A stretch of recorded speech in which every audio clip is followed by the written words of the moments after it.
մյուս դաշնակն էլ Գեղամը Մանուկյան գալիս այստեղ ասում է ես խոսում եմ հազարավոր զինվորականների անունից ու բանակից է խոսում, որ էլի պղծել են։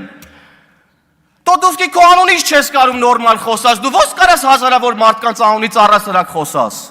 Ու բանակից հեռու մնացեք առասարակ, դուք չեք զանգում հրամանատարների պատերազմի օրերին աղաչում, չգիտեմ ինչեր խոստանում, որ տանկերը պտտեն դեպի Երևան։ Այ դավաճաններ, այ հողատուններ։ Եվ ահա այս միջավայրում, սիրելի գործընկերներ, սիրելի ժողովուրդ, որտեղ չկան իրավունքներ, հարստանալու միջոց, լավ կրթություն ստանալու եղանակ, ծնվում են բարեգործները, որոնք այդ նույն մարդկանց հաշվին հարստանալով գրոշներ են շպրտում ժողովրդին, թե բա մենք բարեգործ ենք, թե բա մենք լավություն ենք անում, որ վերջնականապես ստորացնեն մարդկանց, մուրացկանի հոգեբանություն ներարկեն, թալանեն ու կառավարեն ոնց ուզում են։ Սրանց մոտ հակառակն է եղել, աղքատներից գողացել են, բաժանել են հարուստներին, Ռոբին Հուդը սխալ են հասկացել սրանք երևի երեխա ժամանակ։